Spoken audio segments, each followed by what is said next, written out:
ವರನಟ doctor Rajkumar ಅವರ ಸಮಾಧಿಗೆ 2.5 ಎಕರೆ ಜಾಗದ ಬಗ್ಗೆ ನಟ ಅಹಿಂಸಾ ಚೇತನ್ ಆಕ್ಷೇಪಾರ್ಹ ಪೋಸ್ಟ್ ಹಾಕಿದ್ದು ಭಾರೀ ವೈರಲ್ ಆಗಿದೆ. ಸಮಾಧಿಗೆ 2.5 ಎಕರೆ ಜಾಗ ನೀಡಿದ್ದು ತಿಳುವಳಿಕೆಯ ನಿರ್ಧಾರವಾಗಿತ್ತ?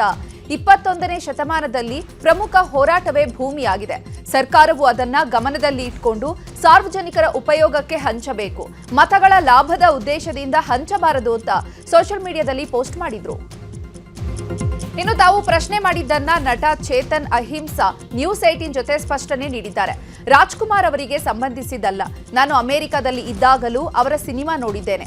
ಚಿತ್ರರಂಗಕ್ಕೆ ಅವರು ಕೊಟ್ಟಂತಹ ಕೊಡುಗೆ, ಚಿತ್ರಗಳನ್ನ ನಾನು ನೋಡಿದ್ದೇನೆ ಅಂದಿದ್ದಾರೆ. ಆದರೆ ಅವರು ಕಾಲವಾದ ನಂತರ ಅವರ ಹೆಸರಿನಲ್ಲಿ ಸರ್ಕಾರ ಲ್ಯಾಂಡ್ ಕೊಟ್ಟ ಬಗ್ಗೆ, ಮತಗಳನ್ನ ಪಡೆಯುವ ಬಗ್ಗೆ ಸರ್ಕಾರ ಲ್ಯಾಂಡ್ ಕೊಟ್ಟಿದೆ. ಅದರ ಬಗ್ಗೆ ನನ್ನ ಪ್ರಶ್ನೆಯಷ್ಟೇ. ಚಿತ್ರರಂಗದಲ್ಲಿ ಸಾಕಷ್ಟು ಮಂದಿ ಕೊಡುಗೆ ಕೊಟ್ಟಿದ್ದಾರೆ. ಕುವೆಂಪು ಅವರದು ಕುಪ್ಪಳ್ಳಿಯಲ್ಲಿ ಸಮಾಧಿಯನ್ನ ಮಾಡಲಾಗಿದೆ. ಇವರದು ಗಾಜನೂರಿನಲ್ಲಿ ಮಾಡಬಹುದಿತ್ತು ಅಂದಿದ್ದಾರೆ. ಕುಮಾರ್ ಅವರು ನಾನು ಚಿಕ್ಕ ವಯಸ್ಸಿಂದ ಅಮೆರಿಕದಲ್ಲಿ ಹುಟ್ಟು ಬೆಳೆದಿದ್ರು ಕೂಡ ಅವರ ಸಿನಿಮಾಗಳು ನೋಡಿ ಅವರ ಅಭಿನಯ ಮೆಚ್ಚಿ, ಸೊ ನನಗೆ ಅವರ ಅಭಿನಯದ ಬಗ್ಗೆ ಬಹಳ ಅಭಿಮಾನ ಇದೆ, ಭಾಳ ಗೌರವ ಇದೆ, ಭಾಳ ಇಷ್ಟಪಟ್ಟಿದ್ದು ಅವ್ರ ಕೊಡುಗೆ, ಅವರ ಸಾಧನೆ, ಕಲೆಯ ಪ್ರಪಂಚಕ್ಕೆ. ಲ್ಯಾಂಡ್ ಅನ್ನೋದು ಕೂಡ ಎಲ್ಲ ಲ್ಯಾಂಡು ಒಂದೇ ಅಲ್ಲ. ಎಲ್ಲೆಲ್ಲಿ ಪ್ರೈಮ್ ಲ್ಯಾಂಡ್ ಇರುತ್ತೋ, ಎಲ್ಲೆಲ್ಲಿ ಬೇರೆ ಬೇರೆ ಲ್ಯಾಂಡ್ ಇರುತ್ತೋ. ನಮ್ಮ ಕರ್ನಾಟಕಕ್ಕೆ ಭಾಳ ಜನ ಕೊಡುಗೆ ಕೊಟ್ಟಿದ್ದಾರೆ 20ನೇ ಶತಮಾನದಲ್ಲಿ. ಈ ರೀತಿ ಸ್ಮಾರಕ ಮಾಡಿದ್ರೂ ಕೂಡ ಎಲ್ಲಿ ಮಾಡ್ತೀರ? ಕುವೆಂಪು ಅವ್ರದ್ದು ಕುಪ್ಪಳ್ಳಿನಲ್ಲಿ ಮಾಡಿ ಅಲ್ಲಿ ಗುರುತಿಸಿದ್ದಾರೆ. ಇದು ಕೂಡ ಗಾಜನೂರಿನಲ್ಲಿ ಮಾಡಿ, ಇದು ಕೂಡ ಅವರು ಒಂದು ರೀತಿ ಹುಟ್ಟು ಬೆಳೆದಿರೋ ಮನೆ ಹತ್ತಿರ ಮಾಡಿದರೆ ಅದು ಒಂದು ಗೌರವ ಸಲ್ಲಿಸ್ತಾ ಇತ್ತು. ನೀವು ಬೆಂಗಳೂರು ಸಿಟಿ ಸೆಂಟ್ರ್ನಲ್ಲೇ ಮಾಡ್ತೀರಾ ಅಂದಾಗೆ ಅದು ಒಂದು ರೀತಿ ಎಷ್ಟು ಮಟ್ಟಿಗೆ ಅದು ಕರೆಕ್ಟಾಗಿರೋ ನಿರ್ಧಾರ ಅಂತ ಪ್ರಶ್ನೆ ಬರುತ್ತೆ. ಬೇರೆ ಬೇರೆ ಸಮಸ್ಯೆಗಳಿಗೆ ಕಾರಣ ಆಗುತ್ತೆ ಅಂತ ಹೇಳಿದ್ರೆ ನಟ ಅಹಿಂಸಾ ಚೇತನ್ ಆಕ್ಷೇಪಾರ್ಹ ಪೋಸ್ಟ್ಗೆ ಭಾರಿ ಆಕ್ರೋಶ ವ್ಯಕ್ತವಾಗ್ತಾ ಇದೆ. ಚೇತನ್ ನಡೆಯ ವಿರುದ್ಧ ರಾಜ್ಕುಮಾರ್ ಅಭಿಮಾನಿಗಳು ಬಸವೇಶ್ವರ ನಗರ ಪೊಲೀಸ್ ಠಾಣೆಗೆ ದೂರು ಕೊಟ್ಟಿದ್ದಾರೆ. ನಟ ಚೇತನ್ ಅಹಿಂಸಾ ವಿರುದ್ಧ ಕ್ರಮ ತೆಗೆದುಕೊಳ್ಳುವಂತೆ ದೂರು ಕೊಡಲಾಗಿದೆ. ರಾಜ್ಕುಮಾರ್ ಅಭಿಮಾನಿಗಳಿಗೆ ಅವಮಾನ ಮಾಡಿದ್ದಾರೆ. ನಮಗೆ ನೋವಾಗಿದ್ದು ನಟನಿಂದ ಸಾರ್ವಜನಿಕವಾಗಿ ಕ್ಷಮೆ ಕೇಳಿಸುವಂತೆ ಆಗ್ರಹಿಸಿದ್ದಾರೆ. ಅಣ್ಣವ್ರಿಗೆ 2.5 ಎಕರೆ ಅಲ್ಲದೆ ಇನ್ನೂ ಒಂದು 2.5 ಎಕರೆ ಕೊಟ್ಟರು ಕಡಿಮೆನೆ. ಇಂಥ ಒಬ್ಬ ಅಸಂಬದ್ಧ ನಟ, ನಿರುದ್ಯೋಗಿ ನಟ, ಅಣ್ಣವ್ರ ವಿಚಾರವಾಗಿ ಮಾತಾಡೋಕ್ಕೆ ಅರ್ಹತೆಯೇ ಇಲ್ಲದ ನಟ ಇಂಥ ಒಂದು ಮಾತಾಡಿದ್ದಾರೆ. ನಾವು ಇಡೀ ಅಣ್ಣವ್ರ ಅಭಿಮಾನಿಗಳಿಗೆ ನಮಗೆ ನೋವಾಗಿದೆ.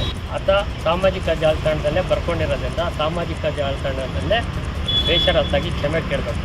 ಇಲ್ಲಾಂದರೆ ಆತನ ವಿರುದ್ಧ ಆತ ಎಲ್ಲಿ ಸಿಗ್ತಾನೋ ಅಲ್ಲಿ ನಾವು ಅವನಿಗೆ ಮತಕ್ಕೆ ಮಸಿ ಬಳಿ ಅಂತ ಕೆಲಸ ಮಾಡೇ ಮಾಡ್ತೀವಿ. ಡಾಕ್ಟರ್ ರಾಜ್ಕುಮಾರ್ ಸ್ಮಾರಕದ ಭೂಮಿ ಬಗ್ಗೆ ನಟ ಚೇತನ್ ವಿವಾದಾತ್ಮಕ ಟ್ವೀಟ್ ಬಗ್ಗೆ ಕನ್ನಡ ಪರ ಹೋರಾಟಗಾರರಾದಂತಹ ಸಾರಾ ಗೋವಿಂದು ವಾಗ್ದಾಳಿ ನಡೆಸಿದ್ದಾರೆ. ನ್ಯೂಸ್ 18 ಜೊತೆ ಮಾತನಾಡಿದ ಅವರು, ಚೇತನ್ ಒಬ್ಬ ಹುಚ್ಚ, ನಿರುದ್ಯೋಗಿ, ಆತನನ್ನ ಕೂಡಲೇ ಗಡೀಪಾರು ಮಾಡಬೇಕು. ಹುಚ್ಚು ನಾಯಿಗೆ ಯಾರು ಚಿಕಿತ್ಸೆ ಕೊಡಿಸಲ್ಲ, ಹೊಡೆದು ಸಾಯಿಸ್ತಾರೆ. ಹುಚ್ಚು ಚೇತನ್, ನಿನಗೂ ಕೂಡ ಒಂದು ದಿನ ಇದೇ ರೀತಿ ಆಗಬಹುದೇನೋ ಅಂತ ಕಿಡಿಕಾರಿದ್ದಾರೆ.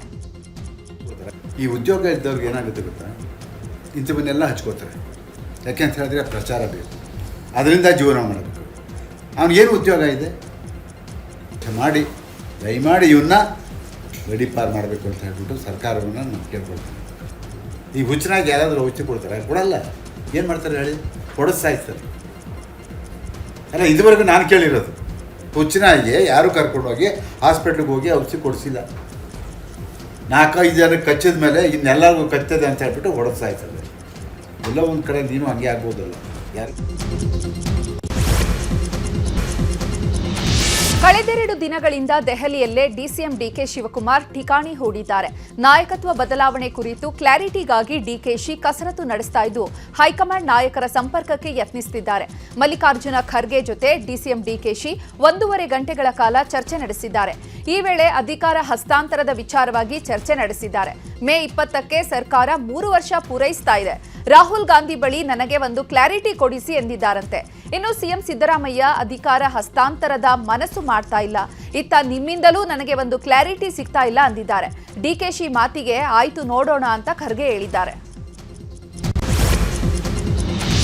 ಕಾಂಗ್ರೆಸ್ ಪಕ್ಷದಲ್ಲಿರುವ ಗೊಂದಲಗಳನ್ನು ಶೀಘ್ರವೇ ಹೈಕಮಾಂಡ್ ಬಗೆಹರಿಸುತ್ತೆ ಅಂತ ಬೆಳಗಾವಿಯಲ್ಲಿ ಸಚಿವ ಸತೀಶ್ ಜಾರಕಿಹೊಳಿ ಹೇಳಿದ್ದಾರೆ. ಸಿಎಂ ಡಿಸಿಎಂ ಹಾಗೂ ಸಚಿವ ಸಂಪುಟ ವಿಚಾರದಲ್ಲಿ ಗೊಂದಲ ಇದೆ, ಇದನ್ನು ಇತ್ಯರ್ಥ ಮಾಡಲು ಹೈಕಮಾಂಡ್ ಬಳಿ ಮನವಿ ಮಾಡಿದ್ದೇವೆ. ಗೊಂದಲ ಇತ್ಯರ್ಥಕ್ಕೆ ಕಾಲ ಸನ್ನಿಹಿತವಾಗಿದೆ, ಎಲ್ಲವೂ ಸರಿಯಾಗಿ ಶಾಶ್ವತವಾಗುತ್ತದೆ, ಗೊಂದಲ ಬಗೆಹರಿಯುತ್ತದೆ ಅಂತ ಹೇಳಿದ್ದಾರೆ. ಇನ್ನು ಡಿಕೆಶಿ ದೆಹಲಿ ಪ್ರವಾಸದ ಬಗ್ಗೆ ಮಾತನಾಡಿದ ಜಾರಕಿಹೊಳಿ, ದೆಹಲಿಗೆ ಹೋಗುವುದು ಹೊಸ ವಿಚಾರವಲ್ಲ ಅಂತ ಹೇಳಿದ್ದಾರೆ.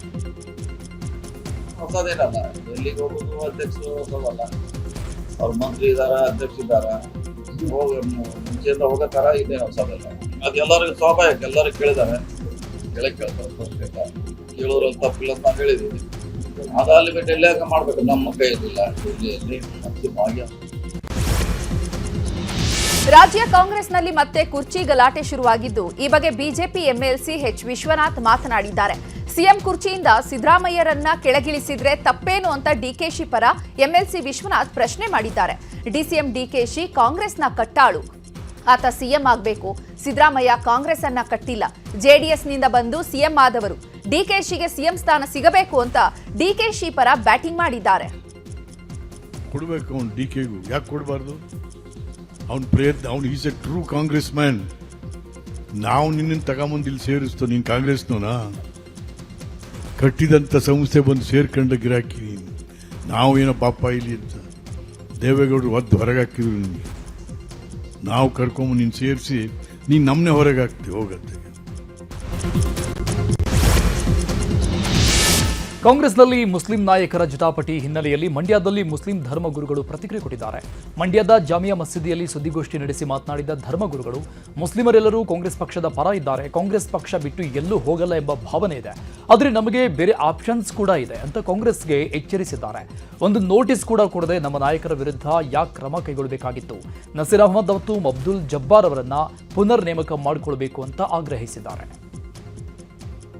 ಮುಸಲ್ಮಾನರಿಗೆ ಕಾಂಗ್ರೆಸ್ ಬಿಟ್ಟು ಬೇರೆ ಆಪ್ಷನ್ಸ್ ಇಲ್ಲ, ಅದು ನಿಮ್ಮ ಭಾವನೆ ಅನ್ಕೊತಿದ್ದೀರಾ? ಚಾನ್ಸ್ ಇದೆ.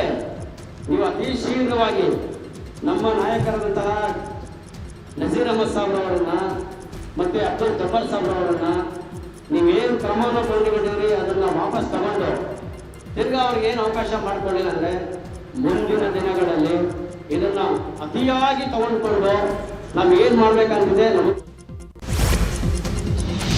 ಪರಿಶಿಷ್ಟ ಜಾತಿಯಲ್ಲಿನ ಒಳ ಮೀಸಲಾತಿ ಜಟಾಪಟಿಗೆ ತೆರೆ ಬಿದ್ದಿದೆ. ಎಡಗೈ ಸಮುದಾಯಕ್ಕೆ ಶೇಕಡ 5.25 ಮತ್ತು ಬಲಗೈ ಸಮುದಾಯಕ್ಕೆ ಶೇಕಡ 5.25 ನೀಡಲಾಗಿದೆ. ಇನ್ನು ಅಸ್ಪೃಶ್ಯರಿಗೆ 4.5 ಮೀಸಲಾತಿಯನ್ನು ನೀಡಲಾಗಿದೆ. ಈ ಬಗ್ಗೆ ಸಚಿವ ಕೆಎಚ್ ಮುನಿಯಪ್ಪ ಮಾತನಾಡಿದ್ದಾರೆ. ಅಲೆಮಾರಿ ಸಮುದಾಯಕ್ಕೆ ಯಾವುದೇ ತಾಪತ್ರಯ ಇಲ್ಲ, ಖಂಡಿತ ಅವರಿಗೆ ಆದ್ಯತೆ ಮೇಲೆ ಮೀಸಲಾತಿ ಸಿಗುತ್ತೆ. ನಾವೆಲ್ಲರೂ ಸಂಪೂರ್ಣವಾಗಿ ಸಮ್ಮತಿ ಸೂಚಿಸಿದ್ದೇವೆ. ಮಹದೇವಪ್ಪ ನೇತೃತ್ವದಲ್ಲಿ ಇದು ಆಗಿದೆ ಎಂದಿದ್ದಾರೆ. ಇನ್ನು ಸಿಎಂ ಸಿದ್ದರಾಮಯ್ಯ ಐತಿಹಾಸಿಕ ತೀರ್ಮಾನ ಮಾಡಿ ಇತಿಹಾಸದ ಪುಟ ಸೇರಿದ್ದಾರೆ ಎಂದರು. ಸೇರಿ ತೀರ್ಮಾನ ಮಾಡಿದ್ದೀವಿ. ಡಾಕ್ಟರ್ ಪರಮೇಶ್ವರ್ ಅವರು, ಮಹದೇವಪ್ಪನವರು, ಶಿವರಾಜ್ ತಂಗಡಿಗೆ, ತಿಮ್ಮಾಪುರ ಅವರು, ಪ್ರಿಯಾಂಕಾ, ನಾವೆಲ್ಲ ಒಟ್ಟಿಗೆ ಸೇರಿ ಮಾನ್ಯ ಮುಖ್ಯಮಂತ್ರಿಗಳು ಸಭೆಯನ್ನು ವಿಶೇಷವಾಗಿ ಕರೆದಿದ್ದರು. ಸರ್ವಸಮ್ಮತದಿಂದ ಆಗಿದೆ. ಕಾನೂನು ಸಚಿವರು ವಿಶೇಷವಾಗಿ ಮುತುವರ್ಜಿ ವಹಿಸಿ ಎಲ್ಲರೂ ಒಟ್ಟಾರೆ ಕ್ಯಾಬಿನೆಟ್ನಲ್ಲಿ ಎಲ್ಲ ಸಚಿವರು ಕೂಡ ಇದಕ್ಕೆ ಸರ್ವಸಮ್ಮತಿಯಿಂದ ತೀರ್ಮಾನ ಆಗಿದೆ. ಅವರ ಈ ತೀರ್ಮಾನದಿಂದ ಅವರು ಇತಿಹಾಸದ ಪುಟ ಸೇರಿ. ಇನ್ನು ಸಮಾಜ ಕಲ್ಯಾಣ ಇಲಾಖೆ ಸಚಿವರಾದ ಎಚ್.ಸಿ. ಮಹದೇವಪ್ಪ ಮಾತನಾಡಿ, ಬಿಜೆಪಿ ಆಡಳಿತದ ರಾಜ್ಯಗಳಲ್ಲಿ ಯಾಕೆ ಒಳ ಮೀಸಲಾತಿ ಜಾರಿ ಮಾಡಿಲ್ಲ? ನಿನ್ನೆಯ ತೀರ್ಮಾನ ಇಡೀ ದೇಶದಲ್ಲೇ ಮೊದಲು ಮತ್ತು ಮಾದರಿ ಎಂದಿದ್ದಾರೆ. ಇನ್ನು ಬಿಜೆಪಿಯವರದ್ದು ದಲಿತರನ್ನ ಇಬ್ಬಾಗ ಮಾಡುವ ಹುನ್ನಾರ ಅಂತ ಕಿಡಿಕಾರಿದ್ರು. ಯಾವ ರಾಜ್ಯದಲ್ಲಿ ಮಾಡಿದ್ದಾರೆ? Have they done anywhere in the any state where BJP is ruling? ಏನೂ ಮಾಡದೆ ಅವರೇ ಇದ್ದಾಗ ಮಾಡಿದ್ರೆ ಸರಿ ಇಲ್ಲ ಅಂತೀರಿ, ಮಾಡದೇ ಇದ್ರೆ ಮಾಡಿಲ್ಲ ಅಂತೀರಿ, ಸರಿಯಾದಾಗ ನಡು ರಸ್ತೆ ಐತಿರಿ. ಇದರ ಅರ್ಥ ಅವ್ರಿಗೆ ಈ ಜನರಿಗೆ ಸಾಮಾಜಿಕ ನ್ಯಾಯ ಬೇಕಾಗಿಲ್ಲ, ರಾಜಕೀಯ ಬೇಕಷ್ಟೇ, ವೋಟ್ ಬೇಕು. ಸೊ ಅದನ್ನು ಬಿಟ್ಟು they are not committed to the constitution. ಒಳ ಮೀಸಲಾತಿ ಹಂಚಿಕೆ ವಿಚಾರದ ಬಗ್ಗೆ ಸಚಿವ ಪ್ರಿಯಾಂಕ್ ಖರ್ಗೆ ಮಾತನಾಡಿದ್ದಾರೆ. ನಮ್ಮ ಸರ್ಕಾರ ಒಳ ಮೀಸಲಾತಿ ಹಂಚಿಕೆಯಲ್ಲಿ ಪ್ರಾಮಾಣಿಕ ಪ್ರಯತ್ನ ಮಾಡಿದೆ. ಸಿಎಂ ಸಿದ್ದರಾಮಯ್ಯ ಇದನ್ನ ಬಗೆಹರಿಸಿದ್ದಾರೆ ಅಂತ ಹೇಳಿದ್ರು. ಬೇಕಿದ್ರೆ ಇದರಲ್ಲಿ ಬಿಜೆಪಿ ರಾಜಕಾರಣ ಮಾಡಲಿ, ಛಲವಾದಿ ಬೇಕಾದ್ರೆ ಬಂದು ಪ್ರತಿಭಟನೆ ಮಾಡಲಿ ಅಂತ ಟಾಂಗ್ ಕೊಟ್ಟಿದ್ದಾರೆ. ಬಹಳ ಸ್ಪಷ್ಟವಾಗಿ ನಿನ್ನೆ ಮಾನ್ಯ ಮುಖ್ಯಮಂತ್ರಿಗಳು ಪ್ರೆಸ್ ಕಾನ್ಫರೆನ್ಸ್ನಲ್ಲಿ ಹೇಳಿದ್ದಾರೆ, ಇದನ್ನು ನಾವು ಸಾರ್ಟ್ ಔಟ್ ಮಾಡಿದ್ದೀವಿ. ನಮ್ಮ ಒಂದು ಪ್ರಾಮಾಣಿಕ ಪ್ರಯತ್ನ ಸಾಮಾಜಿಕ ನ್ಯಾಯದ ಪರವಾಗಿದೆ, ನಮ್ಮ ಯುವಕರ ಒಂದು ಭವಿಷ್ಯ ಕಟ್ಟುವ ನಿಟ್ಟಿನಲ್ಲಿ ನಾವು ಮಾಡಿದ್ದೇವೆ. ಸರ್ಕಾರ ಬೀಸೋದೊಣ್ಣೆಯಿಂದ ಪಾರಾಗಿದೆ, ಜನರಿಗೆ ವಂಚನೆ ಮಾಡಿದೆ ಅಂತ ಚಲವಾದಿಯವರು ಆರೋಪ ಮಾಡಿದ್ದಾರೆ. ಆಯ್ತು ರೀ, ಬಂದು ಪ್ರತಿಭಟನೆ ಮಾಡೋಕ್ಕೆ ಹೇಳ್ರಿ ಚಲವಾದಿಗೆ. ಈಗ ಇವ್ರ ಕಡೆ ಅಂತೂ ಇವ್ರ ಸರ್ಕಾರದಲ್ಲಿದ್ದಾಗ ಏನು ಮಾಡಿದ್ರು, ವಿಧಾನಸೌಧ ವ್ಯಾಪಾರ ಸೌಧ ಮಾಡಿದರು. PSI ಹಗರಣದಾಗ ಎಲ್ಲ ಆದಾಗ ಇವರು ಇನ್ನು ಒಳ ಮೀಸಲಾತಿ ವಿಚಾರಕ್ಕೆ ಸಚಿವ ಸತೀಶ್ ಜಾರಕಿಹೊಳಿ ಕೂಡ ಪ್ರತಿಕ್ರಿಯೆಗೊಂಡಿದ್ದಾರೆ. ನಾವು ಮಾತು ಕೊಟ್ಟಂತೆ ನಡೆದುಕೊಂಡಿದ್ದೇವೆ. ಸರ್ಕಾರದ ಒಳ್ಳೆಯ ಕೆಲಸವನ್ನ ಬಿಜೆಪಿಯವರು ಸ್ವಾಗತ ಮಾಡಬೇಕು, ಅದು ಬಿಟ್ಟು ವಿರೋಧ ಮಾಡಬಾರದು ಅಂತ ಹೇಳಿದ್ದಾರೆ. ಮಾಡ್ಲಿಕ್ಕಾಗಿಲ್ಲ. ನಮ್ಮ ಕಾಲದಲ್ಲಿ ಬಂದಿದ್ದು ಮಾತು ಕೊಟ್ಟಂಗೆ ನಡೆದಿದ್ದೀವಿ. ನನ್ನ ಎಲ್ಲ ಮತ್ತೆ ಅವ್ರು ಹೇಳಾರ ವಿರೋಧ ಪಕ್ಷ ವಿರೋಧ ಮಾಡೋದು ಕೆಲಸ ಅಂತ ಅವ್ರದ್ದು. ಒಳ್ಳೇದ್ ಮಾಡಿದ್ರೆ ಒಳ್ಳೇದ್ ಸ್ವಾಗತ ಮಾಡ್ಬೇಕು. ಅವರೇ ಬಂದು ಸಂತೋಷ ವ್ಯಕ್ತ ಮಾಡಿದ್ದಾರೆ CM ಅವ್ರ ಮುಂದೆ. ಎಲ್ಲ ಸ್ಮೂತ್ ಆಗಿದೆ. ಇನ್ನೇನ್ರ ಇದ್ರೆ ಹೊಸ ಹುಡುಕ್ಬೇಕು. ಪರಿಶಿಷ್ಟ ಸಮುದಾಯದ ಒಳ ಮೀಸಲಾತಿ ಹಂಚಿಕೆಗೆ ಬಿಜೆಪಿ ಕಿಡಿಕಾರಿದೆ. ಬಿಜೆಪಿ ಕಚೇರಿಯಲ್ಲಿ ದಲಿತ ನಾಯಕರಾದ ಗೋವಿಂದ ಕಾರಜೋಳ, ಮಾನಪ್ಪ ವಜ್ಜಲ್ ಮತ್ತು A Narayanaswamy, P Rajeev, N Mahesh ಸುದ್ದಿಗೋಷ್ಠಿ ನಡೆಸಿ ಸರ್ಕಾರದ ವಿರುದ್ಧ ಕಿಡಿಕಾರಿದ್ದಾರೆ. ಈ ವೇಳೆ ಗೋವಿಂದ ಕಾರಜೋಳ ಮಾತನಾಡಿದ್ದು, ಸಿದ್ದರಾಮಯ್ಯ ಬೆಟ್ಟ ಅಗೆದು ಇಲಿ ಹಿಡಿದಿದ್ದಾರೆ, ಸರ್ವರಿಗೂ ಸಮಪಾಲು ಅಂತ ಇದ್ರು, ಆದ್ರೆ ಇದೇನು ಅಂತ ಪ್ರಶ್ನೆ ಮಾಡಿದ್ದಾರೆ. ಇದೇ ವೇಳೆ ಮಾಜಿ ಸಚಿವ ಆಂಜನೇಯ ವಿರುದ್ಧವೂ ಕಿಡಿಕಾರಿದ್ದಾರೆ. ಇನ್ನು ಇದೇ ವಿಚಾರವಾಗಿ ಮಾಜಿ ಶಾಸಕ ಎನ್ ಮಹೇಶ್ ಮತ್ತು ಮಾಜಿ ಕೇಂದ್ರ ಸಚಿವ ನಾರಾಯಣಸ್ವಾಮಿ ಕೂಡ ಕಿಡಿಕಾರಿದ್ದಾರೆ. ಬೆಟ್ಟ ಆಗದು ಎಲ್ಲಿ ಹುಡುಕಿದಂಗ ಸಿದ್ದರಾಮಯ್ಯನವರು ಒಳ ಮೀಸಲಾತಿಯನ್ನ ಜಾರಿಗೆ ತಂದಿದ್ದನಂತ ತಮ್ಮ ಬೆನ್ನನ್ನು ತಾವೇ ಚಪ್ಪರಿಸಿಕೊಂಡಿದ್ದಾರೆ. ತೀರ್ಮಾನದಿಂದ ನಮಗೆ ನಮ್ಮ ಸಮುದಾಯಗಳಿಗೆ ಆಗ್ತಕ್ಕಂಥ ಲಾಸ್ ಎಷ್ಟು ಗೊತ್ತಾ? ಈಗ 50,432 ಹುದ್ದೆಗಳನ್ನ ಫಿಲ್ಅಪ್ ಮಾಡ್ತೀವಿ ಅಂತ ಹೇಳಿದ್ದಾರೆ.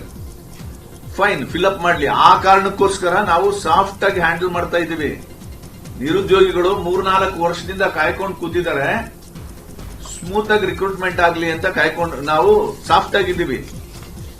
ಆದ್ರೆ ಈ ತೀರ್ಮಾನ ಇದೆಯಲ್ಲ ಇವ್ರದ್ದು, ಈ ತೀರ್ಮಾನವನ್ನ ಭಾರತೀಯ ಜನತಾ ಪಾರ್ಟಿ ವಿರೋಧಿಸುತ್ತೆ. 56,400 ಎಲ್ಲ ಸಮುದಾಯಕ್ಕೂ ಅನ್ಯಾಯ ಆಗಿದೆ. ಇದು ಸರಿಯಾದ ರೀತಿಯಲ್ಲಿಲ್ಲ.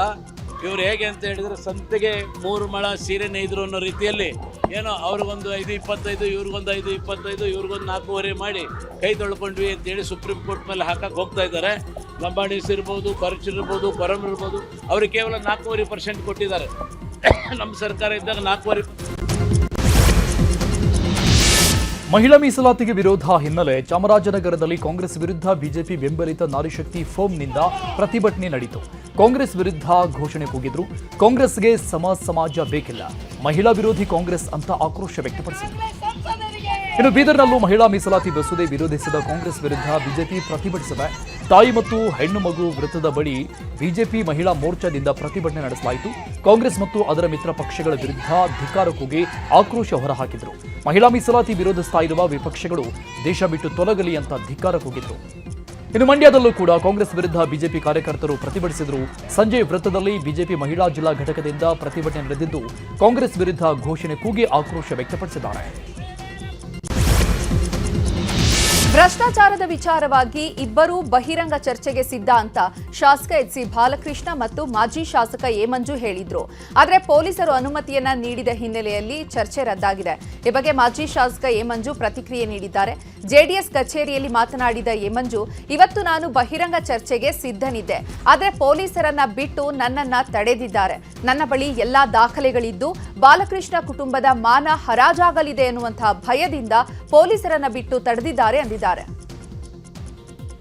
ಮಂಜು ಎಲ್ಲ ಬಿಚ್ಚಿಡ್ತಾನೆ, ಮಂಜು ಎಲ್ಲ ಬಿಡಿಬಿಡಿಯಾಗಿ ನನ್ನ ಕುಟುಂಬದ ಮಾನ ಮರ್ಯಾದೆನೆಲ್ಲ ಈ ತಾಲೂಕಿಗೆ ಇವತ್ತು ಹರಾಜು ಮಾಡಿಬಿಡ್ತಾನೆ ಅಂತೇಳಿ ನನ್ನನ್ನ ಪೊಲೀಸ್ನವ್ರ ಕೈಲಿ ಬಂಧಿಸ್ತೀರಾ? ನನ್ನ ಧ್ವನಿ ಅಡಗಿಸ್ತೀರಾ? ಮಧ್ಯರಾತ್ರಿನಲ್ಲಿ ನೀವು 144 ತಹಶೀಲ್ದಾರ್ಗೆ ಹೇಳ್ಬಿಟ್ಟು 144 ಸೆಕ್ಷನ್ ಹಾಕ್ಸ್ಕೊತೀರಾ? ಬುಡ ಬಿಡೋದಕ್ಕೆ ಇಷ್ಟೊಂದು ದಾಖಲೆ ತಂದಿರೋದು ನಾನು. ಬುಡ ಬಿಡೋದ್ಕೇನ್ರಿ ಇಷ್ಟು ದಾಖಲೆ ತಂದು ನಿಮ್ಮ ಹತ್ರ ಚರ್ಚೆಗೆ ಬಂದಿರೋದು? ಇನ್ನು ಮಾಜಿ ಶಾಸಕ ಎ ಮಂಜು ಆರೋಪಕ್ಕೆ ಶಾಸಕ HC ಬಾಲಕೃಷ್ಣ ತಿರುಗೇಟು ನೀಡಿದ್ದಾರೆ. ರಾಮನಗರದಲ್ಲಿ ಮಾತನಾಡಿದ ಅವರು, ಮಾಜಿ ಶಾಸಕರ ಆರೋಪ ಸುಳ್ಳು. 3.5ರಿಂದ 4 ಕೋಟಿ ಹಣ ದುರುಪಯೋಗವಾಗಿದೆ. ಈಗ ಅದು ಸಹ ರಿಕವರಿಯಾಗಿದ್ದು ತನಿಖೆ ಸಹ ನಡೀತಾ ಇದೆ. ಆದರೆ ಇವರು 9 ಕೋಟಿ ಅಂತಿದ್ದಾರೆ, ಜನರ ದಿಕ್ಕು ತಪ್ಪಿಸುತ್ತಿದ್ದಾರೆ ಅಂತ ಹೇಳಿದ್ರು. ಧಾರವಾಡ ಜಿಲ್ಲಾ ಪಂಚಾಯಿತಿ ಮಾಜಿ ಸದಸ್ಯ ಯೋಗೀಶ್ ಗೌಡ ಕೊಲೆ ಪ್ರಕರಣಕ್ಕೆ ಸಂಬಂಧಪಟ್ಟಂಗೆ ಜೀವಾವಧಿ ಶಿಕ್ಷೆ ಪ್ರಶ್ನಿಸಿ ಹೈಕೋರ್ಟ್ಗೆ ವಿನಯ್ ಕುಲಕರ್ಣಿ ಮೇಲ್ಮನವಿ ಸಲ್ಲಿಸಿದ್ದಾರೆ. ಜೀವಾವಧಿ ಶಿಕ್ಷೆ ತೀರ್ಪಿಗೆ ತಡೆಯಾಜ್ಞೆ ಕೋರಿ ಹೈಕೋರ್ಟ್ಗೆ ವಿನಯ್ ಅರ್ಜಿ ಸಲ್ಲಿಸಿದ್ದಾರೆ. ಸೋಮವಾರ ಮೇಲ್ಮನವಿ ವಿಚಾರಣೆಗೆ ಬರುವ ಸಾಧ್ಯತೆ ಇದೆ.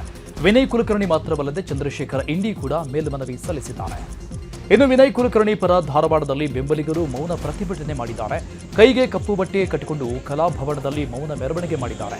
ಕಲಾಭವನದಿಂದ ಕೆಸಿಸಿ ಬ್ಯಾಂಕ್ವರೆಗೆ ಮೆರವಣಿಗೆ ನಡೆದಿದೆ. ಆರ್ಆರ್ ನಗರ ಶಾಸಕ ಮುನಿರತ್ನಗೆ ಬಿಗ್ ರಿಲೀಫ್ ಸಿಕ್ಕಿದೆ. ನಕಲಿ ಬಿಲ್ ಪ್ರಕರಣದಲ್ಲಿ ಶಾಸಕ ಮುನಿರತ್ನ ಅವರನ್ನ ಖುಲಾಸೆ ಮಾಡಲಾಗಿದೆ. ಮುನಿರತ್ನ ಸೇರಿದಂತೆ 4 ವಿರುದ್ಧ ಬಿಎಂಟಿಎಫ್ನಲ್ಲಿ ಕೇಸ್ ದಾಖಲಾಗಿತ್ತು. 2008 ಮತ್ತು 2009 ಸಾಲಿನ ಕಾಮಗಾರಿಗಳಿಗೆ ಸಂಬಂಧಪಟ್ಟಂತೆ ನಕಲಿ ಬಿಲ್ ನೀಡಿದ್ದಾರೆ ಅಂತ 2011ರಲ್ಲಿ ಬಿಎಂಟಿಎಫ್ ಕೇಸ್ ದಾಖಲಿಸಿತ್ತು. ಮುನಿರತ್ನ, ಪ್ರಕಾಶ್ ಕುಮಾರ್, ವೈಎಂ ಮುನಿರಾಜು, ಹರೀಶ್ ಮೇಲೆ ಕೇಸ್ ಆಗಿತ್ತು. ಈ ಪ್ರಕರಣಕ್ಕೆ ಸಂಬಂಧಪಟ್ಟಂತೆ 91ನೇ ವಿಶೇಷ ನ್ಯಾಯಾಲಯದಲ್ಲಿ ವಿಚಾರಣೆಯನ್ನ ನಡೆಸಲಾಗಿತ್ತು. ಸದ್ಯ ವಿಚಾರಣೆಯ ಬಳಿಕ ನ್ಯಾಯಮೂರ್ತಿ ಸಂತೋಷ್ ಗಜಾನನ ಭಟ್ರಿಂದ ತೀರ್ಪು ಪ್ರಕಟ ಆಗಿದೆ. ಮುನಿರತ್ನಗೆ ಬಿಗ್ ರಿಲೀಫ್ ಸಿಕ್ಕಿದೆ. ರಾಜ್ಯದಲ್ಲಿ ಈ ವರ್ಷವೂ ಮತ್ತೆ ಜನಿವಾರ ಜಟಾಪಟಿ ಶುರುವಾಗಿದೆ. ಬೆಂಗಳೂರಿನ ಕಾಲೇಜು ಪರೀಕ್ಷೆ ಕೇಂದ್ರದಲ್ಲಿ 4 ವಿದ್ಯಾರ್ಥಿಗಳ ಜನಿವಾರ ತೆಗೆಸಲಾಗಿದೆ. ಈ ಬಗ್ಗೆ ಪೋಷಕರು ಮಡಿವಾಳ ಠಾಣೆಗೆ ದೂರು ಕೊಟ್ಟಿದ್ದಾರೆ. ಇನ್ನು ಅಪರ ಜಿಲ್ಲಾಧಿಕಾರಿ ಜಗದೀಶ್ ನಾಯಕ್ ನೇತೃತ್ವದ ತನಿಖಾ ತಂಡ ಕಾಲೇಜಿಗೆ ಭೇಟಿ ಕೊಟ್ಟು ಪರಿಶೀಲಿಸಿದೆ. ಈ ವೇಳೆ ಕಾಲೇಜು ಆಡಳಿತ ಮಂಡಳಿಯಿಂದ ಮಾಹಿತಿ ಕಲೆ ಹಾಕಿದೆ. ಜನಿವಾರ ಕತ್ತರಿಸಿದ ಸಿಬ್ಬಂದಿ ಯಾರು ಅಂತ ಮಾಹಿತಿ ಕಲೆ ಹಾಕಲಾಗಿದೆ. ಸಿಇಟಿ ಪರೀಕ್ಷೆಯಲ್ಲಿ ಜನಿವಾರ ತೆಗೆಸಿದ ವಿಚಾರಕ್ಕೆ ಕೇಂದ್ರ ಸಚಿವೆ ಶೋಭಾ ಕರಂದ್ಲಾಜೆ ಪ್ರತಿಕ್ರಿಯಿಸಿದ್ದಾರೆ. ಹಿಂದೂ ಧರ್ಮಕ್ಕೆ ಕಾಂಗ್ರೆಸ್ ಸರ್ಕಾರ ನಿರಂತರವಾಗಿ ಅಪಮಾನ ಮಾಡ್ತಾ ಇದೆ. ಕೇವಲ ಅಲ್ಪಸಂಖ್ಯಾತ ಓಲೈಕೆ ವೋಟ್ ಬ್ಯಾಂಕ್ಗಾಗಿ ಕಾಂಗ್ರೆಸ್ ಕೆಲಸ ಮಾಡ್ತಿದೆ ಅಂತ ಕಿಡಿಕಾರಿದ್ದಾರೆ. ಇನ್ನು ಚಿಕ್ಕಬಳ್ಳಾಪುರದಲ್ಲೂ ಕೂಡ ಸಿಇಟಿ ಪರೀಕ್ಷೆ ವೇಳೆ ಜನಿವಾರ ತೆಗೆಸಿದ ಘಟನೆ ನಡೆದಿದೆ. ಚಿಕ್ಕಬಳ್ಳಾಪುರ ನಗರದ ಹೊರವಲಯದಲ್ಲಿರುವ ನಾಗಾರ್ಜುನ ಕಾಲೇಜಿನಲ್ಲಿ ಚಿಂತಾಮಣಿ ಮೂಲದ ಸುಪ್ರೀತ್ ಕೆಆರ್ ಎಂಬ ವಿದ್ಯಾರ್ಥಿಯ ಜನಿವಾರ ತೆಗೆಸಲಾಗಿದೆ. ಜನಿವಾರ ಕಟ್ಟು ಮಾಡಿ ಕಸದ ಬುಟ್ಟಿಗೆ ಬಿಸಾಡಿದ್ರು. ಎಷ್ಟೇ ಕೇಳಿಕೊಂಡ್ರೂ ಬಿಡಲಿಲ್ಲ. ಪರೀಕ್ಷೆ ಬರೆಯಬಾರದು ಅಂದುಕೊಂಡಿದ್ದೆ, ಆದರೆ 2 ವರ್ಷ ಪರಿಶ್ರಮ ಪಟ್ಟಿದ್ರಿಂದ ಪರೀಕ್ಷೆ ಬರೆದಿದ್ದೇನೆ. ಕಾಲೇಜು ಆಡಳಿತ ಮಂಡಳಿ ಹಾಗೂ ಶಿಕ್ಷಕರ ವಿರುದ್ಧ ದೂರು ಕೊಡಲಾಗಿದೆ ಅಂತ ವಿದ್ಯಾರ್ಥಿ ಸುಪ್ರೀತ್ ಹೇಳಿದ್ದಾರೆ. ಬೀದರ್ ಜಿಲ್ಲೆ ಬಸವ ಕಲ್ಯಾಣದಲ್ಲಿ ರಥೋತ್ಸವದ ವೇಳೆ ಅವಘಡ ಪ್ರಕರಣಕ್ಕೆ ಸಂಬಂಧಪಟ್ಟಂತೆ ಪಂಚ ಕಮಿಟಿ ಸದಸ್ಯರಿಗೆ ಸಂಕಷ್ಟ ಎದುರಾಗಿದೆ. ಬಸವೇಶ್ವರ ದೇವಸ್ಥಾನ ಪಂಚ ಕಮಿಟಿ ಅಧ್ಯಕ್ಷ ಅನಿಲ್ ಕುಮಾರ್ ರಗಟೆಗೆ ನೋಟಿಸ್ ಜಾರಿ ಮಾಡಲಾಗಿದೆ. ಬಸವ ಕಲ್ಯಾಣ ತಹಶೀಲ್ದಾರ್ ದತ್ತಾತ್ರೇಯ ಗಾದ ನೋಟಿಸ್ ನೀಡಿದ್ದು 24 ಗಂಟೆಗಳಲ್ಲಿ ಉತ್ತರ ನೀಡುವಂತೆ ಸೂಚನೆ ನೀಡಿದ್ದಾರೆ. ಅನುಮತಿಯ ಷರತ್ತು ಉಲ್ಲಂಘನೆ ಮತ್ತು ಪರಿಹಾರ ಪಾವತಿ ಕೈಗೊಂಡ ಕ್ರಮದ ಬಗ್ಗೆ ಕಾರಣ ಕೇಳಿ ನೋಟಿಸ್ ಜಾರಿ ಮಾಡಿದ್ದಾರೆ. ರಥದ ಚಕ್ರದಡಿ ಸಿಲುಕಿ ಓರ್ವ ವ್ಯಕ್ತಿ ಸಾವು, ಇನ್ನೊಬ್ಬ ಯುವಕ ಗಂಭೀರವಾಗಿ ಗಾಯಗೊಂಡಿದ್ರು. ಕಾಂಗ್ರೆಸ್ ಯುವ ನಾಯಕ ಫೈರೋಜ್ ಪಠಾಣ್ ಹತ್ಯೆ ಪ್ರಕರಣ ಸಂಬಂಧಪಟ್ಟಂಗೆ ಫೈರೋಜ್ ಮನೆಗೆ ಯುವ ಕಾಂಗ್ರೆಸ್ ರಾಜ್ಯಾಧ್ಯಕ್ಷ ಮಂಜುನಾಥ್ ಗೌಡ ಭೇಟಿ ಕೊಟ್ಟಿದ್ದಾರೆ.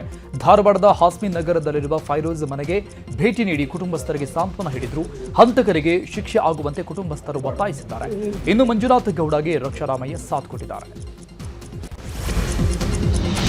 ಮೈಸೂರು ಜಿಲ್ಲೆ ತಲಕಾಡು ಕಾವೇರಿ ನದಿಯಲ್ಲಿ ಮುಳುಗಿ 2 ವಿದ್ಯಾರ್ಥಿಗಳು ಸಾವನ್ನಪ್ಪಿದ ಪ್ರಕರಣಕ್ಕೆ ಸಂಬಂಧಪಟ್ಟಂತೆ ತಲಕಾಡು ನಿಸರ್ಗಧಾಮಕ್ಕೆ ಪ್ರವಾಸಿಗರಿಗೆ ನಿರ್ಬಂಧ ಹೇರಲಾಗಿದೆ. ವಿದ್ಯಾರ್ಥಿಗಳ ಸಾವಿನ ನಂತರ ಎಚ್ಚೆತ್ತುಕೊಂಡಿರುವಂತಹ ಅಧಿಕಾರಿಗಳು ಕಾವೇರಿ ನದಿಗೆ ಇಳಿದು ಆಟ ಆಡುವುದಕ್ಕೆ ನಿರ್ಬಂಧ ಹೇರಿದ್ದಾರೆ.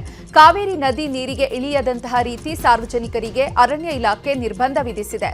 ನದಿಯಲ್ಲಿ ಆಟವಾಡುವುದಕ್ಕೆ ಬಿಡದ ಕಾರಣ ಪ್ರವಾಸಿಗರು ನಿರಾಸೆಯಿಂದ ಹಿಂತಿರುಗುತ್ತಿದ್ದಾರೆ.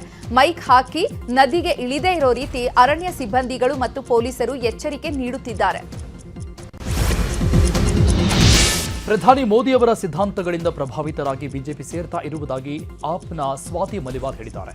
ಇದೇ ವೇಳೆ ಮಾತನಾಡಿದ ಸ್ವಾತಿ ಮಲಿವಾಲ್, ಅರವಿಂದ್ ಕೇಜ್ರಿವಾಲ್ ತಮ್ಮ ತತ್ವಗಳನ್ನು ಕೈಬಿಟ್ಟಿದ್ದಾರೆ. ಇದಕ್ಕಾಗಿ ನಾವು ಆಪ್ ಬಿಟ್ಟು ಬಿಜೆಪಿ ಸೇರ್ತಾ ಇದ್ದೇವೆ ಅಂತ ಹೇಳಿದ್ದಾರೆ. ಆಪ್ನ 7 ಸಂಸದರು ಬಿಜೆಪಿ ಸೇರ್ಪಡೆಗೆ ಸಾಮಾಜಿಕ ಕಾರ್ಯಕರ್ತ ಅಣ್ಣಾ ಹಜಾರೆ ಅಸಮಾಧಾನ ವ್ಯಕ್ತಪಡಿಸಿದ್ದಾರೆ. ಒಂದು ಪಕ್ಷವನ್ನ ಬಿಟ್ಟು ಮತ್ತೊಂದು ಪಕ್ಷಕ್ಕೆ ಸೇರುವುದು ಸರಿಯಲ್ಲ. ಸ್ವಾರ್ಥದ ನಿಮಿತ್ತ ಪಕ್ಷಗಳನ್ನು ಬದಲಾಯಿಸುವುದು ಸರಿಯಾದ ನಡೆಯಲ್ಲ ಅಂತ ಹೇಳಿದ್ದಾರೆ. ಈ ಬಗ್ಗೆ ನಮ್ಮ ಸಂವಿಧಾನದಲ್ಲಿ ಎಲ್ಲಿಯೂ ಉಲ್ಲೇಖವಾಗಿಲ್ಲ. ನಮ್ಮ ಸಂವಿಧಾನವೇ ಶ್ರೇಷ್ಠ. ನಮ್ಮ ದೇಶವು ಸಂವಿಧಾನದ ಆಧಾರದ ಮೇಲೆ ಕಾರ್ಯನಿರ್ವಹಿಸುತ್ತೆ ಅಂತ ಹೇಳಿದ್ದಾರೆ. ಪಶ್ಚಿಮ ಬಂಗಾಳದಲ್ಲಿ ಚುನಾವಣೆಯ ಕಾವು ರಂಗೇರಿದೆ. 2ನೇ ಹಂತದ ಚುನಾವಣೆಗಾಗಿ ಬಿಜೆಪಿ ಭರ್ಜರಿ ಪ್ರಚಾರ ಮಾಡ್ತಾ ಇದೆ. ಬಾರಾನಗರದಲ್ಲಿ ಬಿಜೆಪಿ ರಾಷ್ಟ್ರೀಯ ಅಧ್ಯಕ್ಷ ಭರ್ಜರಿ ರೋಡ್ ಶೋ ಮಾಡಿದ್ರು. ಈ ವೇಳೆ ಪಶ್ಚಿಮ ಬಂಗಾಳದ ಜನರು ಈ ಬಾರಿ ತಾವೇ ಹೋರಾಡಬೇಕು ಅಂತ ಕರೆ ನೀಡಿದ್ದಾರೆ. ಪಶ್ಚಿಮ ಬಂಗಾಳದ ಪರಂಪರೆ, ಸಂಸ್ಕೃತಿ ಮತ್ತು ಅಭಿವೃದ್ಧಿಗಾಗಿ ಬಿಜೆಪಿಯನ್ನ ಗೆಲ್ಲಿಸಿ ಅಂತ ಕರೆ ನೀಡಿದ್ರು. ತೆಲಂಗಾಣದಲ್ಲಿ ವಿರೋಧ ಪಕ್ಷಗಳಿಗೆ ಕೆಸಿಆರ್ ಮಗಳು ಭಿಕ್ಷಾ ಕೊಟ್ಟಿದ್ದಾರೆ. ತೆಲಂಗಾಣದಲ್ಲಿ ಹೊಸ ಪಕ್ಷ ಕಟ್ಟಿ ಅದಕ್ಕೆ ಟಿಆರ್ಎಸ್ ಅಂತ ನಾಮಕರಣ ಮಾಡಿದ್ದಾರೆ. ಈ ಮೂಲಕ ಮುಂದಿನ ಎಲೆಕ್ಷನ್ಗಳಿಗೆ ಭರ್ಜರಿ ತಯಾರಿ ನಡೆಸಿದ್ದಾರೆ. ತೆಲಂಗಾಣ ಜಾಗೃತಿ ಫೌಂಡರ್ ಸಂಸ್ಥಾಪಕಿಯಾಗಿದ್ದ ಕವಿತಾ ಈಗ ಹೊಸ ಪಕ್ಷವನ್ನ ಘೋಷಣೆ ಮಾಡಿದ್ದಾರೆ. ತೆಲಂಗಾಣ ರಾಷ್ಟ್ರ ಸೇನಾ ಎಂಬ ಹೊಸ ಪಕ್ಷವನ್ನ ಘೋಷಣೆ ಮಾಡಲಾಗಿದೆ. ಆಪ್ ಪಕ್ಷದಿಂದ ರಾಘವ್ ಚಡ್ಡಾ ಸೇರಿದಂತೆ 7 ಮಂದಿ ಬಿಜೆಪಿ ಸೇರಿದ್ದು ಭಾರೀ ಆಕ್ರೋಶಕ್ಕೆ ಕಾರಣವಾಗಿದೆ. ಎಎಪಿ ನಾಯಕರು ಸೇರಿದಂತೆ ಹಲವರು ಆಕ್ರೋಶ ವ್ಯಕ್ತಪಡಿಸಿದ್ದಾರೆ.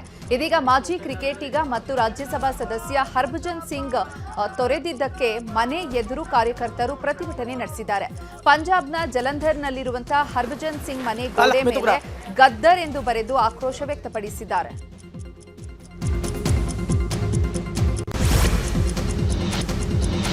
ಮೈಸೂರು ಜಿಲ್ಲೆ ತಲಕಾಡು ಪಟ್ಟಣ ಪಂಚಾಯಿತಿಗೆ ಖಾಯಂ ಅಧಿಕಾರಿ ನಿಯೋಜನೆ ಮಾಡಲಾಗಿದೆ. ತಲಕಾಡು ಪಟ್ಟಣ ಪಂಚಾಯಿತಿ ಕಾರ್ಯನಿರ್ವಹಣಾ ಅಧಿಕಾರಿ ಜಯಶೀಲ ಎಂಬುವವರನ್ನ ನೇಮಕ ಮಾಡಲಾಗಿದೆ. ಮಳವಳ್ಳಿ ಪುರಸಭೆ ಅಧಿಕಾರಿಯಾಗಿದ್ದಂತಹ ಜಯಶೀಲ ಅವರು ತಲಕಾಡು ಪಟ್ಟಣ ಪಂಚಾಯಿತಿ ಕಾರ್ಯನಿರ್ವಾಹಕ ಅಧಿಕಾರಿಯಾಗಿ ನೇಮಕವಾಗಿದ್ದಾರೆ. ತಲಕಾಡು ಪಟ್ಟಣ ಪಂಚಾಯಿತಿಯಲ್ಲಿ ಖಾಯಂ ಅಧಿಕಾರಿ ಇಲ್ಲ ಅಂತ ಏಪ್ರಿಲ್ 9ರಂದು ನ್ಯೂಸ್ 18 ಸುದ್ದಿ ಪ್ರಸಾರ ಮಾಡಿತ್ತು. ಇದರಿಂದ ಎಚ್ಚೆತ್ತುಕೊಂಡಿರುವಂತಹ ಸರ್ಕಾರ ಪಟ್ಟಣ ಪಂಚಾಯಿತಿಗೆ ಖಾಯಂ ಅಧಿಕಾರಿ ನಿಯೋಜನೆ ಮಾಡಿದೆ. ಇದು ನ್ಯೂಸ್ 18 ವರದಿಯ ಬಿಗ್ ಇಂಪ್ಯಾಕ್ಟ್. ಬಿಸಿಲಿನ ತಾಪಕ್ಕೆ ಮನುಷ್ಯರಷ್ಟೇ ಅಲ್ಲ, ಪ್ರಾಣಿಗಳು ಕೂಡ ಕಂಗಾಲಾಗಿ ಹೋಗಿವೆ. ಚಾಮರಾಜನಗರ ಜಿಲ್ಲೆ ಹನ್ನೂರು ತಾಲೂಕಿನ ಪಿಜಿ ಪಾಳ್ಯದಲ್ಲಿ ಗಜಪಡೆಗಳು ನೀರಲ್ಲಿ ಈಜಾಡಿ ದೇಹ ತಂಪಾಗಿಸಿಕೊಂಡಿವೆ. ನೀರು ಕುಡಿದು ದಾಹ ನೀಗಿಸಿಕೊಂಡ ಕಾಡಾನೆಗಳ ದೃಶ್ಯ ಸ್ಥಳೀಯರ ಮೊಬೈಲ್ ಕ್ಯಾಮೆರಾದಲ್ಲಿ ಸೆರೆಯಾಗಿದೆ.